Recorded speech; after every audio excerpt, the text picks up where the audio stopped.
This video is for the homework 10 and this is the first question. In the first question, first we talk about the Poisson process properties. The Poisson process has several properties. First, the number n t1 and t2 of the points ti in the interval between the t1 and t2, and which the interval length is t equals to the t2 minus the t1 is a Poisson random variable with parameter lambda t. And the second property is that if the intervals between the t1 and the t2 and another intervals between t3 and t4 are non-overlapping, then the random variable nt1 between t2 and t3 between t4 are independent. The third property is that at the time moment t, there is no more than one Poisson point. Using the points ti, we form the stochastic process as xt equals to the n interval, the intervals from 0 to t of n. So we also have the first order property mass is equals to the the distribution of the Poisson process, and which mean the Poisson process mean is lambda t, and its autocorrelation is square of lambda multiply t1 and t2 plus lambda multiply the minimum one of t1 and t2, and the autocovariance is the lambda multiply the minimum of t1 and t2. The mean of the Poisson process is lambda t, which is a linear function of t, and the autocorrelation relationship contains a term minimum t1 and t2, which come from the property of independent increment.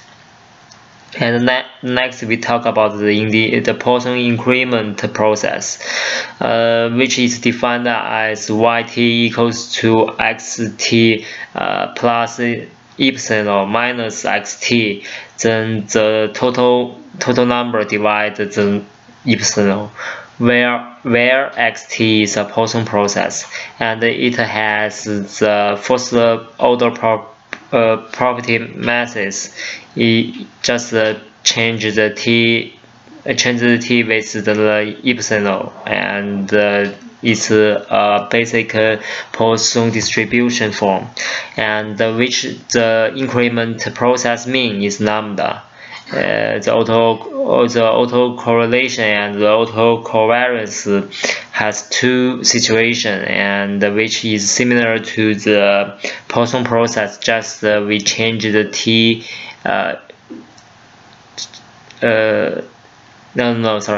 The autocorrelation has two situations. First, which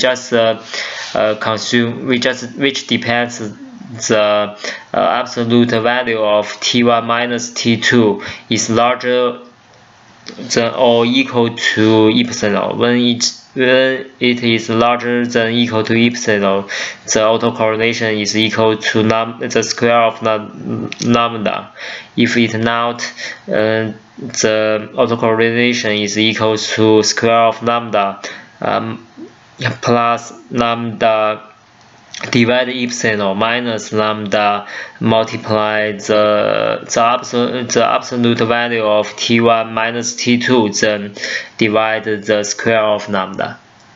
And the autocovariance is get from the autocorrelation. It's interesting to see that in the expression of autocorrelation is a triangle with area lambda, which is independent of epsilon. When epsilon goes to 0, the triangle becomes an impulse with area lambda. And The third part is the Poisson impulse. The Poisson impulse, we define that zt equals to the differentiating of xt with the t, and its mean is lambda, and its autocorrelation is equal to square of lambda plus lambda multiplied the delta of t1 minus t2. The semi-random telegraph signal is a signal has the form that when k is even in the intervals from 0 to t, the xt equals to 1, and when k is odd and in the intervals from 0 to t is equal to -1, and it also has two different property when x equals to 1 and xt equals to -1, and it has two different situations form. The lambda, it's the expression of the semi-random telegraph signal is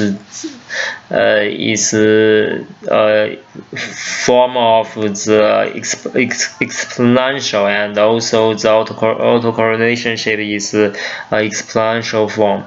The random telegraph signal, just let alpha be a random variable independent of xt with the when alpha equals to 1's property is 1/2 and half 1, and when alpha equals to -1's property also equals to 1/2.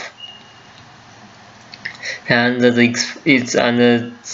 its expression is equal to 0, and the autocorrelation is exponential form.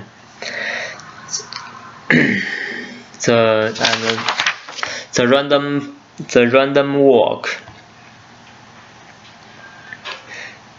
The random walk has the property that its mean is equals to 0, and its autocorrelation is equals to the minimum of n and m multiplied the square of s. The Wiener process is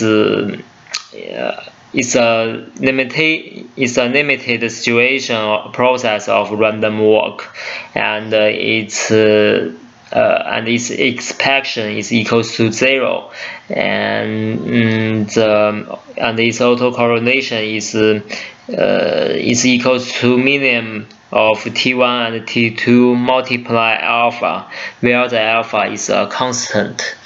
So this is the homework 1.